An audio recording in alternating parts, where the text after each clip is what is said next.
Hi friends, I'm Amy and this is A-Star Reads, and it's time for my final Game of a Bookish Life episode, November episode for the year. So don't worry, it's coming back at some point, but I do always do my advent calendar challenge in December. So this is gonna be the last game of the 2025. I can't believe it's already November, it's coming up. Yeah, I just don't understand where all that time went. But I'm hoping that November goes as well for me as October did. You'll see in a second how well October went as far as my reading for my TBR game. And I'm not saying it went well for everything else, but at least it went well for my TBR game. And I will be racing against the clock a little bit in November because I'm going to be starting my advent calendar challenge early again this year like I did last year. But before we do anything, let's find out what happened for the month of October with my TBR game. In October, I was meant to read these 4 books, and I did read The Secret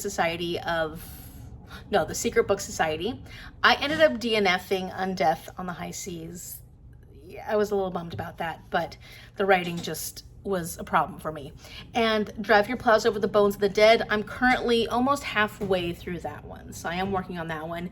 And I read Play Nice by Rachel Harrison. So I've completed 2 and halfway through a 3rd one of these books, and this one I did give a go. I wasn't enjoying myself, so I decided, don't put yourself through that, Amy.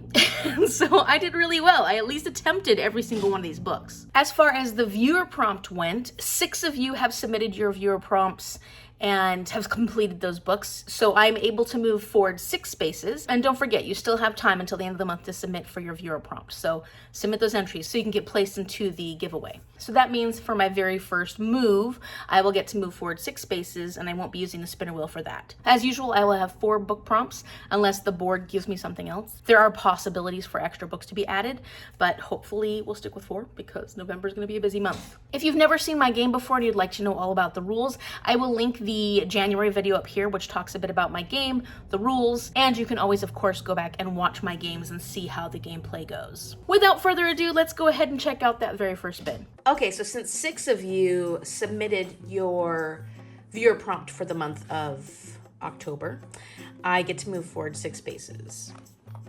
1, 2, 3, 4, 5, 6. What are they reading? I haven't had to do one of these in a long time, and I'm not excited about it this time around because I have books I want to read, not random books. Okay, hold on one second. Okay, so I have a couple of fellow booktubers in here, and I get to pick one of them and then read one of their favorite books, or books that I think of as quintessentially them.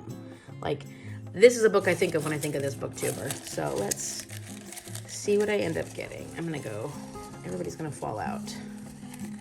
I'm gonna go with this one. Let's find out which booktuber I'm gonna be reading from. Oh wow, ArielBissett. I haven't watched her in a while, but this is one of the first booktubers I ever started watching. And I can think of a few books that are like quintessentially ArielBissett. So maybe I'll see if I can find something that works for me and also is one that she loved. All right, so for my very first prompt, I got What Are They Reading? And this was kind of fun because I haven't got this one in a while. And the last time I did, I still haven't read that book, which is not good. Let's just forget about that. I ended up pulling ArielBissett, which is kind of fun because she's the very first booktuber I ever watched on BookTube.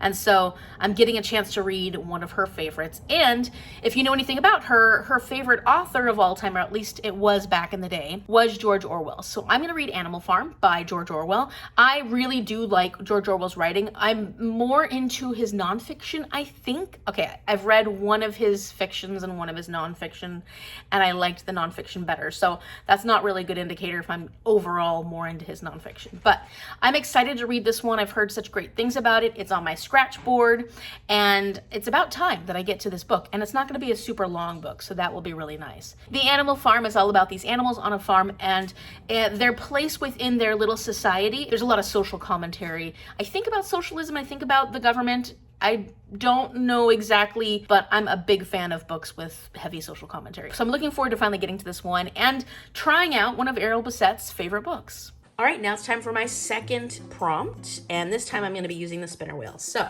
let's see where I'm going to go with spin number 1. 3, not very far. Okay. 1, 2, 3, diversity spinner wheel. So I'm going to spin the wheel again, and whatever color it lands on, it will be the diversity representation that I have to use to choose a book. Again, 3, and that is dark orange. Dark orange is South American representation.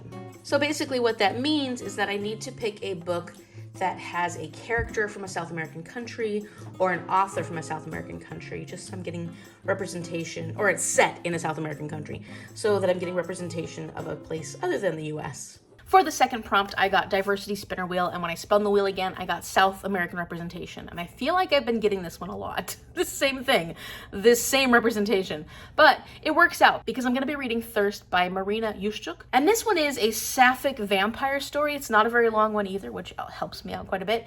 And this is gonna work for HRCYED, so I'll talk a little bit more about HRCYED a little bit later on. But this is written by an Argentinian author. It is set in Buenos Aires, and this covers 2 time periods. It's about 2 women who are vampires, I'm guessing, and it is a gothic novel. There's not much more I need to hear besides that. It is a horror, so I'm getting the feeling there's going to be some graphic content and some darker themes, but I'm up for it. I'm looking forward to this one, and I do tend to like books that have more graphic content, I guess. I don't know. It sounds like something up my alley, and it's from a South American author. My third prompt, which is also my second spin, let's see where I'm gonna go.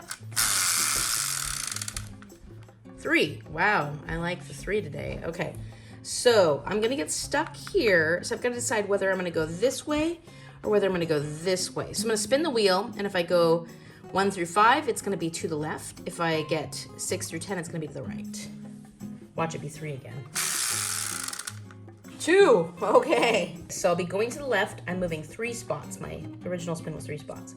1, 2, 3, and that is another spinner wheel, and this is based on the genre. So I'm gonna spin the wheel again, and whatever color it comes up with, we'll see what genre I'll be reading. What? Why are you being a jerk? Come on, spinner wheel. What's your problem? All right, dark orange, again, adult fiction. That's not too hard though. It's going to be a contemporary fiction, an historical fiction, or a literary fiction. I guess we're all about the spinner wheels this round because I got my second spinner wheel, the genre spinner wheel, and for this I ended up getting adult fiction, which for me that means historical, contemporary, or literary fiction. So because November is Native American Heritage Month, I'm going to be going with The Sentence by Louise Erdrich because this is a contemporary literary fiction, and I've been wanting to read this one for a while. Louise Erdrich is a very well-known Indigenous author, and this one sounds like it's really up my alley. I know it got mixed reviews, but I have liked Louise Erdrich's writing in the past, and I just have a feeling this is going to be very good. And I think it has to do with this ghost in this bookstore that won't leave the bookstore, and this character that has had a really difficult life and is working at the bookstore after some really hard knocks, and maybe a coming to terms of things for the ghost as well as the person. I'm not reading too far into the synopsis because I just kind of want to go into this blind. And so I'm really excited about giving this one a try. It's been sitting on my TBR shelf for a little while, and we're going to see how it goes. And for our fourth and very, very likely final, looking here, I don't think I can get any extra spins. Yes, for our fourth and final prompt, spin number 3, let's see what's going to happen. 10. Ooh, I'm going far. Okay.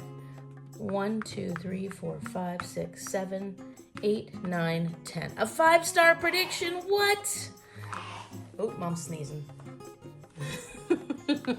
I love that. Okay, 5-star prediction. That's not terrible. And this is going to be the viewer prompt. So you are going to have to read a 5-star prediction as well. For the fourth and final prompt, and this is also the viewer prompt, but I'll talk about that in a second.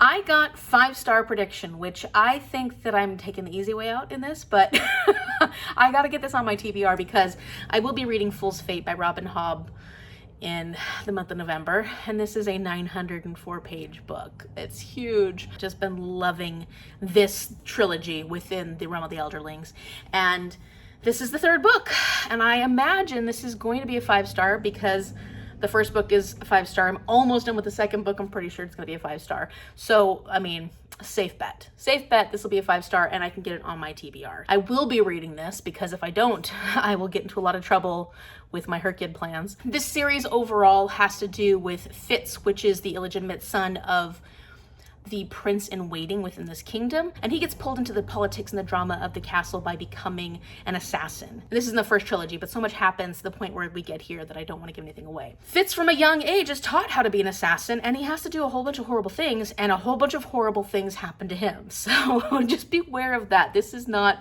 a happy story. There are horrible things happening to many people throughout this series, but it's a comfort read for me. I absolutely love the characters, and I just love Robin Hobb's meandering writing style. I love the detail. I love so much about this series. It works for me quite a bit, and I'm excited to continue on. So I only have a little stack right now, but that's because 2 of the books I don't actually have. First, we have Animal Farm by George Orwell, and this is my what are they reading, meaning what are other booktubers reading, specifically ArielBissett. The second one was my diversity spinner wheel prompt. This was South American representation, so somewhere from South America, and I'm reading Thirst by Marina Yuszczuk. And then I had my genre spinner wheel, and I got adult fiction, and I'm reading The Sentence by Louise Erdrich for that. And finally, I have my 5-star prediction, and that's Fool's Fate by Robin Hobb. So I think that I'll be doing well with these 4. We'll see what happens with all the other books I do need to read in this month. As far as the viewer prompt goes, as you saw, it's a 5-star prediction. So you need to read a 5-star prediction. Come back to the comment section. Let us know what the book is. Were you correct in saying it was going to be a 5-star prediction? Like, what was your rating? And a general idea of how you felt about the book. All right, so clearly I've had a change in daytime and also a change in wardrobe.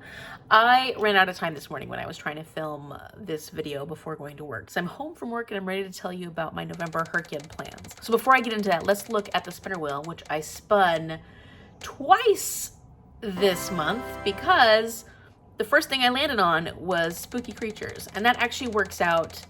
Well, I'll tell you in a second. The other thing that I spun was Series Staircase. So these are ones that I've already done before. That's why I spun it twice. So for spooky creatures, I didn't get a chance to read all the spooky creatures that I wanted to in the month of October. So I figured, okay, I'll just carry that into November and hopefully finish some of the books that I was planning on reading, that I'm now planning on reading in the month of November. So for that, for vampires, I have come to the decision I'm going to read Thirst because this is the book that I need to read for my South American representation for my TBR game. So that works out for vampires and my TBR game. For Shifter, I have decided I'm going to read Shiver by Maggie Stiefvater, and I have a reason for this, that I'm picking this one, and so I will be getting to this, and it has shapeshifters, it has werewolves in this. For Spirits, as I mentioned earlier, The Sentence by Louise Erdrich has a main character that is a spirit, Flora. She dies on All Souls Day, but she simply will not leave the store. So Flora is our spirit that I'll be reading about. Then for Merfolk, I definitely plan on reading Into the Drowning Deep by Mira Grant.